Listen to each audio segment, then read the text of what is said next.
Hello दोस्तों, क्या हाल है आप सभी का।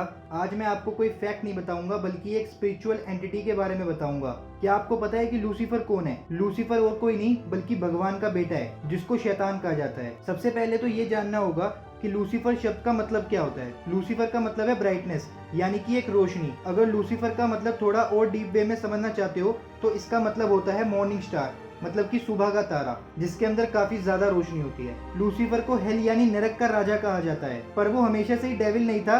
वो असल में एक एंजल था जिसको खुद भगवान ने बनाया था। और अगर हम सारे मैथोलॉजीज के हिसाब से देखें तो लूसीफर दुनिया का सबसे सुंदर एंजल था। लूसीफर को सभी एंजल्स में से सबसे ऊपर का दर्जा दिया गया था। लूसीफर के पास दौलत, सोना, नया पत्थर, सब कुछ उसके पास था। लूसीफर सिर्फ सुंदर ही नहीं था बल्कि उसको सारे ही एंजल्स में से सबसे ज्यादा ज्ञान था, और लूसीफर को ज्ञान में कोई हरा ही नहीं सकता था। यही वो वजह थी जिसके कारण काफी सारे एंजल्स लूसीफर के भक्त बन चुके थे। लूसीफर का पहला नाम नहीं था। लूसीफर का पहला नाम था सेमायल। बाद में सेमायल का नाम लूसीफर रखा गया। अब आप ये सोच रहे होंगे कि इसके पास इतनी सारी पावर्स थी, एंजल्स में सबसे ज्यादा सुप्रीम था, तो ऐसा क्या हुआ कि जिसके कारण लूसीफर को द फॉलन एंजल यानी गिरा हुआ फरिश्ता और सेतन यानी शैतान कहा जाता है। ऐसा कहा जाता है कि गॉड यानी भगवान और जीसस के बीच में एक प्राइवेट मीटिंग हुई थी जिसमें लूसीफर को नहीं बुलाया गया था, और इसी कारण लूसीफर को काफी बुरा लगा क्योंकि उसे लगता था कि मुझे इतना ज्ञान है तो इस मीटिंग में मुझे क्यों नहीं बुलाया गया। इस बात पे लूसीफर ने एक कैंपेन निकाला जिसमें उसने कई सारे एंजल्स को इकट्ठा करा और कहा कि वो जीसस क्राइस्ट से भी ऊपर है, मतलब कि गायटोंडे भाई की तरह, कि वो भी अपन का कुछ नहीं बिगाड़ सकता क्योंकि अपन उसके भी ऊपर है। इस वजह से हेवन के एंजल्स पे इतना ज्यादा असर पड़ा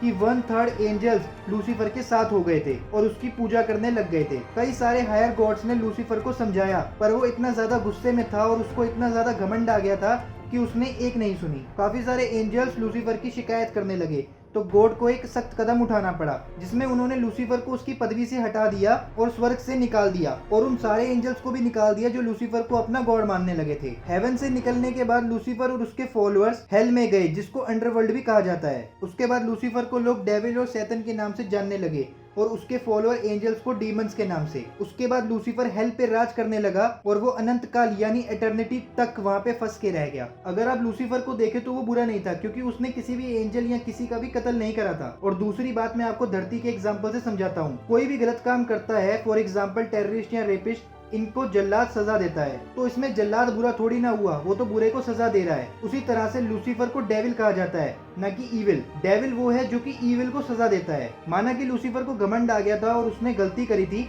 लेकिन भगवान ने उसको इतनी बड़ी सजा दी जिसके वो लायक नहीं था। मतलब आप खुद देखो, अनंत काल के लिए एक जेल में उसको कैद कर दिया। और जो लोग मैथोलॉजीज में पढ़ते हैं उनको ये लगता है कि वो लूसीफर सच में बुरा ही होगा। ये मेरी अपनी सोच है लूसीफर को लेकर कि मैं उसको किस तरह से देखता हूँ, और ये सोच मेरी लूसीफर टीवी सीरीज जो कि आप नेटफ्लिक्स पे देख सकते हो उससे बनी है। इस सीरीज में लूसीफर का पक्ष दिखाया गया है कि लूसीफर कैसे सोचता है, उसके क्या और दुख और दर्द है। मैं आपको वो सीरीज रिकमेंड करूंगा, एक बार तो आपको वो देखनी ही चाहिए। तो अब हम एक फरिश्ते की बात कर रहे हैं तो उसकी सुपर पावर्स की भी बात कर लेते हैं। पहली सुपर पावर तो ये है कि वो इमोर्टल है, यानी अश्वत्थामा है, मतलब वो अमर है, कभी मर ही नहीं सकता। दूसरी पावर है उसके सफेद पंख जो कि खूबसूरती के साथ उसकी शक्ति दोनों को ही बढ़ाते हैं। इसके पास वो सारी काले जादू की शक्तियां हैं जो कि होनी भी चाहिए क्योंकि ये एक नर्क का राजा है। लूसीफर की खास बात ये है कि वो धोखा देने में माहिर है। मैथोलॉजीज के हिसाब से जो भी लोग बुरे काम करते हैं उनको लूसीफर ही फोर्स करता है, लेकिन मैं इसमें विश्वास नहीं करता क्योंकि अपनी सोच बंदा खुद लेके पैदा होता है। वो खुद अपने कर्म डिसाइड करता है कि उसको गलत काम करने हैं या फिर अच्छे काम। तो यही थी यार थोड़ी सी बायोग्राफी लूसीफर के ऊपर। आप मुझे कमेंट्स में बताएं कि आप लूसीफर को कैसा मानते हैं, अच्छा या बुरा। थैंक यू दोस्तों, आज के लिए इतना ही। मैं मिलता हूँ आपको नेक्स्ट वीडियो में।